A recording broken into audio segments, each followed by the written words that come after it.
नमस्कार विद्यार्थी मित्रांनो, स्वागत आहे तुम्हा सर्वांचं महा एक्झाम पॉईंट आपल्या एज्युकेशनल यूट्यूब चॅनलवरती. तर मित्रांनो, आपला आजचा व्हिडिओचा भाग आहे 31, ज्यामध्ये मित्रांनो आपण महाराष्ट्र शिक्षक पात्रता परीक्षा अर्थात मित्रांनो आपली TET एक्झाम जे की आजपासून फक्त आता आपल्याकडे 20 दिवस मित्रांनो शिल्लक राहिलेले आहेत आणि आपण या उर्वरित दिवसांमध्ये मित्रांनो संपूर्ण काही परिश्रम असे अतिशय महत्त्वाचे अतिसंभव प्रश्न आपण रेग्युलरली आपल्या व्हिडिओ सिरीज मार्फत मित्रांनो आपण कव्हर करत आहोत. जर तुम्हाला आपल्या व्हिडिओचे अपडेट वगैरे मिळत असेल मित्रांनो, चॅनलला तुम्ही फटाफट सबस्क्राईब करून घ्या, जेणेकरून तुम्हाला प्रत्येक व्हिडिओचे अपडेट मिळेल व त्यासोबत आपला टेलिग्राम ग्रुप देखील जॉईन करून घ्या. डिस्क्रिप्शन बॉक्समध्ये त्याची देखील लिंक जी आहे ती देण्यात आलेली आहे, कारण का त्या ठिकाणी आपण संपूर्ण परीक्षेचे अपडेट व त्यासोबतच जे काही IMP PDF असतात ते आपण त्या ठिकाणी तुम्हाला उपलब्ध करून देत असतो मित्रांनो. तर बरेच विद्यार्थी जे आहे आपल्या टेस्ट सिरीजच्या बॅचच्या जे काही जॉईनिंग संदर्भामध्ये जे काही तांत्रिक अडचणी त्यांना येत होते ते मित्रांनो आपण आता संपूर्ण काही तांत्रिक अडचणी दूर केलेल्या आहेत आणि काही नवीन देखील टेस्ट सिरीज त्यामध्ये ॲड केलेल्या आहेत.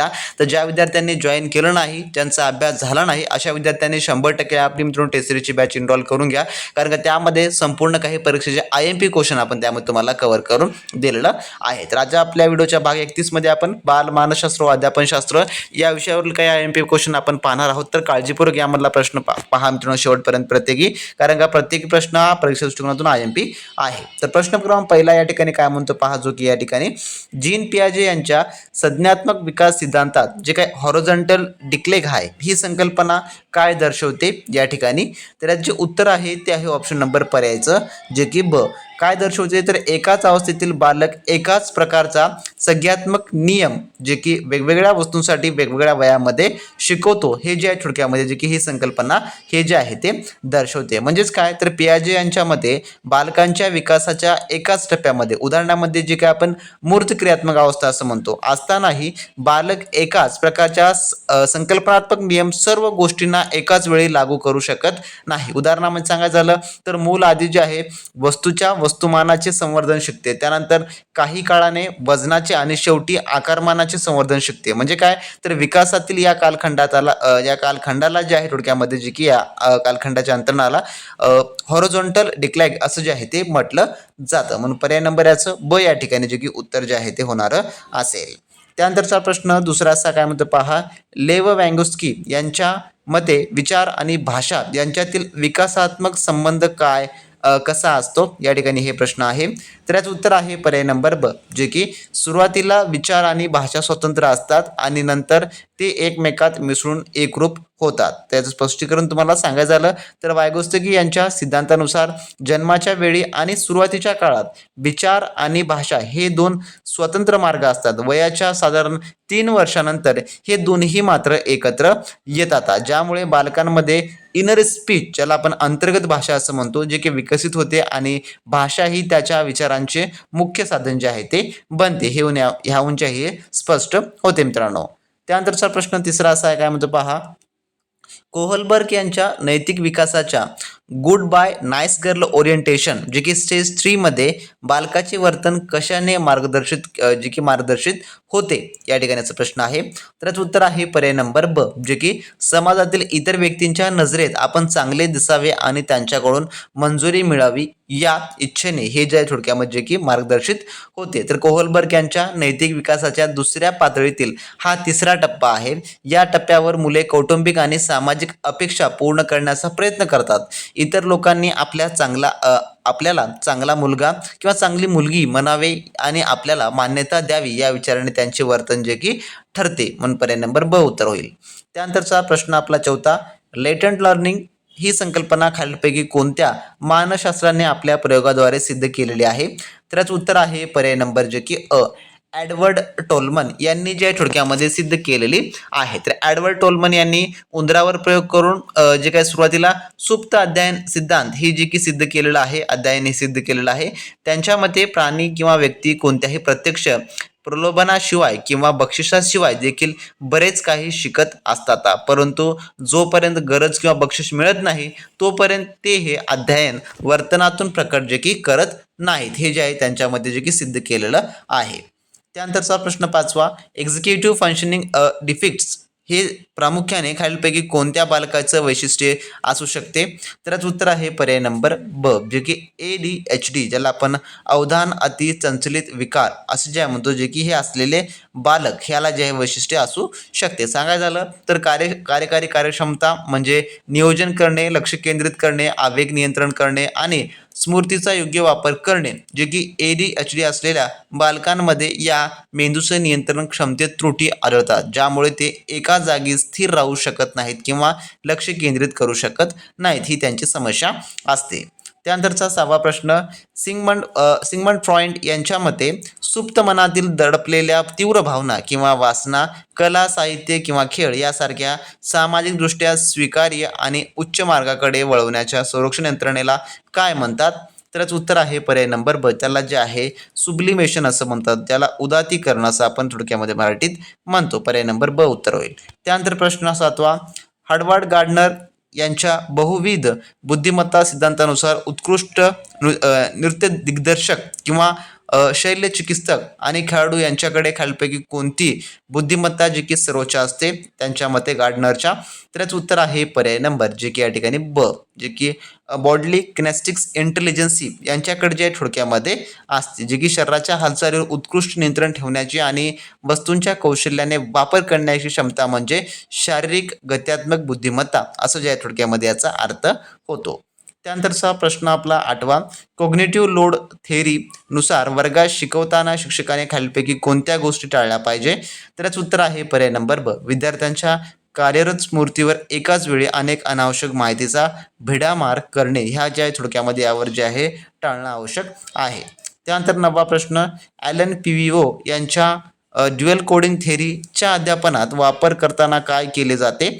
तर याचं उत्तर आहे पर्याय नंबर ब, जे की माहिती साठवण्यासाठी आणि समजण्यासाठी शाब्दिक आणि दृश्य अशा दोन्ही माध्यमांचा एकाच वेळी वापर जो आहे तो केला जातो, म्हणून पर्याय नंबर ब याचं उत्तर होईल. त्यानंतर आपला प्रश्न 10वा असा आहे, अल्बर्ट बांडुरा यांच्या मते निरीक्षणात्मक अध्ययनाचे 4 टप्पे कोणत्या योग्य अनुक्रमाने घडतात?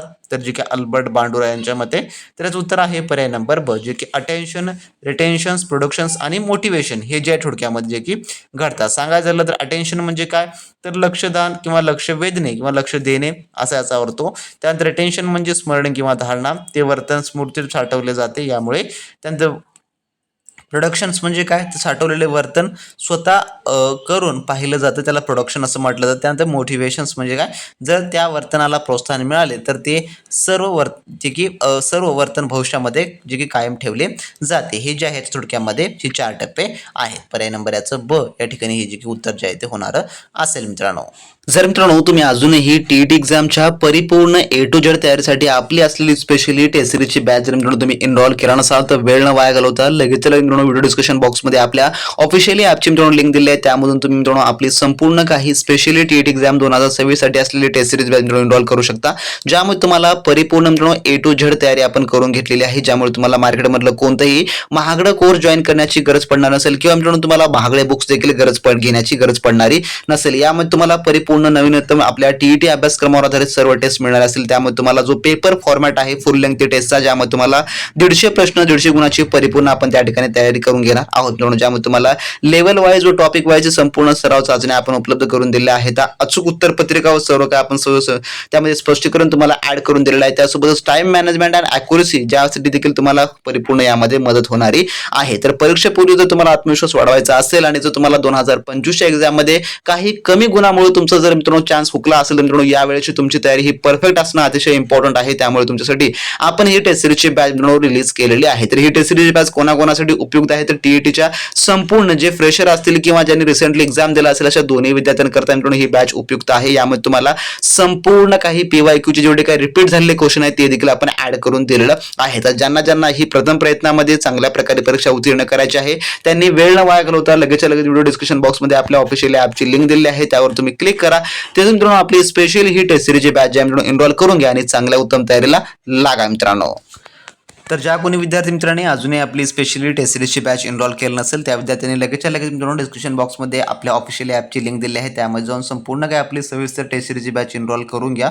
कारण का आता परीक्षेमधून फक्त तुमच्याकडे शेवटचे आता 20 दिवस शिल्लक राहिलेले आहेत आणि या उर्वरित दिवसांमध्ये जेवढा तुम्ही जास्तीत जास्त मित्रांनो सराव कराल तेवढाच मित्रांनो तुम्हाला परीक्षेमध्ये त्याचा फायदा हा होणारा असेल. त्यामुळे लगेचच्या लगेच आपली स्पेशली बॅच एनरोल करून घ्या आणि चांगल्या उत्तम तयारीला मित्रांनो लागा. ज्यामध्ये तुमचा जर स्कोर कमी येत असेल 90च्या मित्रांनो तर तुम्हाला त्या ठिकाणी 90+ स्कोर अचिव्हमेंट करण्यासाठी आपली टेस्ट सिरीज मित्रांनो अतिशय महत्त्वपूर्ण तुमच्यासाठी असणारी आहे. त्यानंतरचा प्रश्न पहा 11वा पुढचा या ठिकाणी काय म्हणतो, झोन ऑफ प्रॉक्सिमल डेव्हलपमेंट ज्याला आपण ZPD असं म्हणतो, यामध्ये प्रॉक्सिमल या शब्दाचा नेमका अर्थ काय आहे.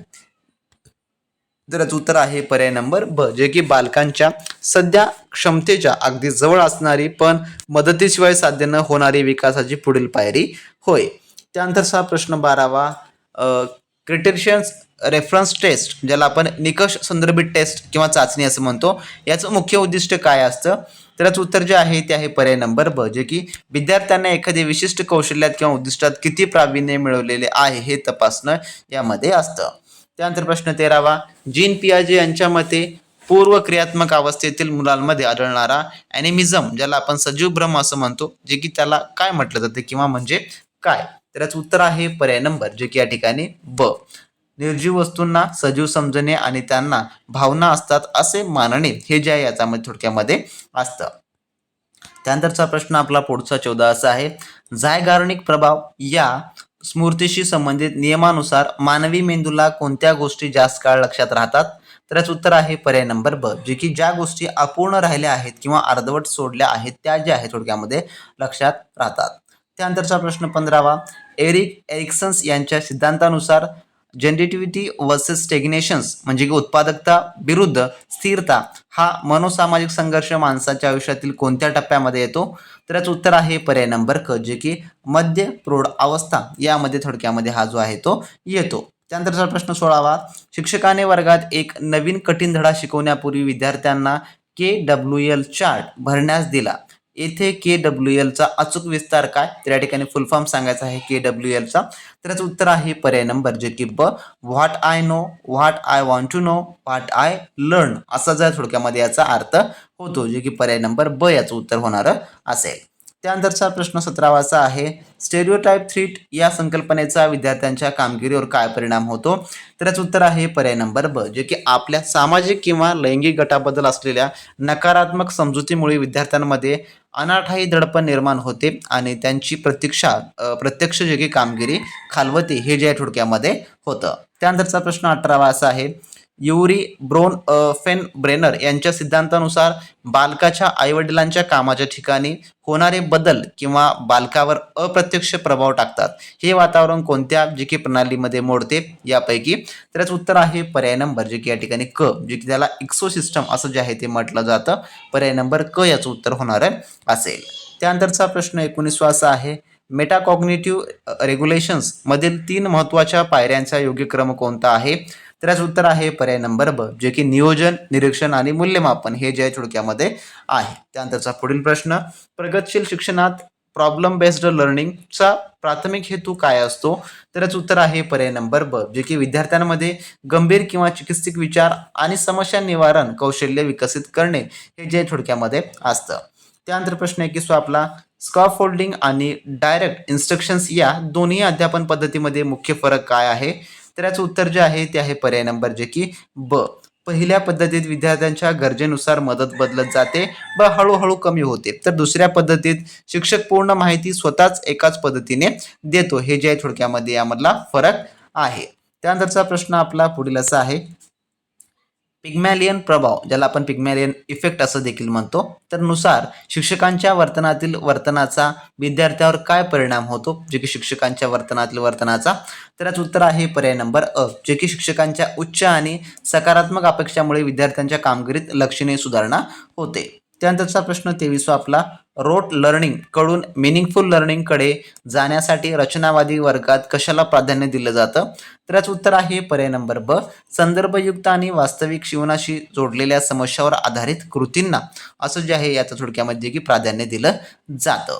त्यानंतरचा प्रश्न आपला पुढला असा 24वा, हायपरलेक्झिया हा विकार खालीलपैकी कशाशी संबंधित आहे?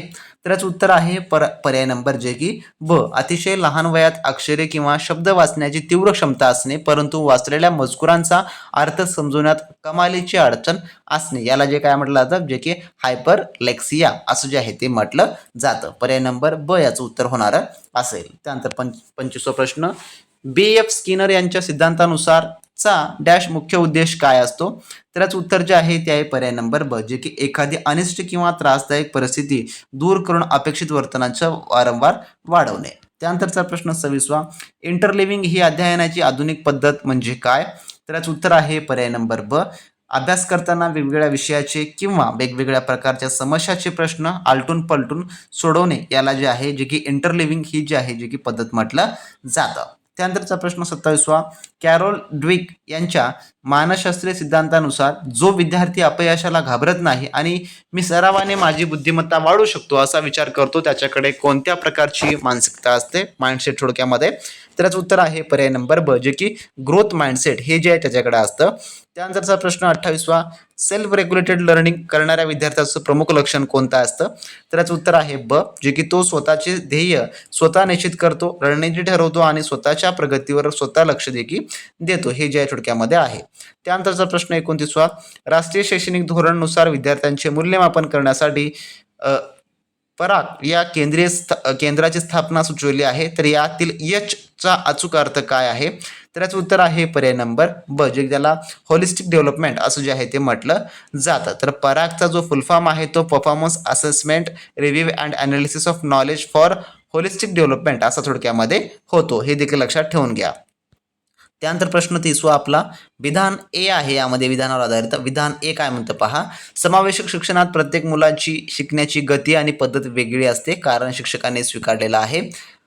कारण काय यामध्ये पहा, वैयक्तिक भिन्नता हा मानवी विकासाचा एक नैसर्गिक आणि मूलभूत नियम आहे. तर या ठिकाणी पहा जे की कोणतं आहे यामधलं उत्तर, तर याचं उत्तर जे आहे ते आहे पर्याय नंबर या ठिकाणी जे की ब, ए आणि आर दोन्ही बरोबर असून आर हे ए चे अचूक स्पष्टीकरण आहे. म्हणजे काय, जर प्रत्येक मुलामध्ये अनुवांशिकता आणि वातावरणामुळे वैयक्तिक भिन्नता असते, हा निसर्गाचा नियम आहे. याच कारणामुळे समावेशिक वर्गात प्रत्येक मुलाची शिकण्याची क्षमता गती वेगवेगळी असणार. त्यामुळे विधान आणि कारण दोन्ही सत्य आहेत, तसेच कारण हे विधानाचा अचूक आधार स्पष्ट करतो, म्हणून पर्याय नंबर ब हे उत्तर होणार असेल. तर हे मित्रांनो आपल्या आजच्या व्हिडिओमधले टॉप 30 क्वेश्चन होते जे की या भागात पाहिलेलं आहे. तर ज्या कोण्या विद्यार्थी मित्रांनो आपल्या स्पेशली टेस्ट सिरीजची बॅच एनरोल करायची असेल तर मित्रांनो लगेच एनरोल करून घ्या. भेटू नेक्स्ट व्हिडिओमध्ये नवीन प्रश्न, नवीन माहिती, नवीन अपडेट सोबत. तोपर्यंत मित्रांनो बी प्रॅक्टिस क्रॅक एक्झाम.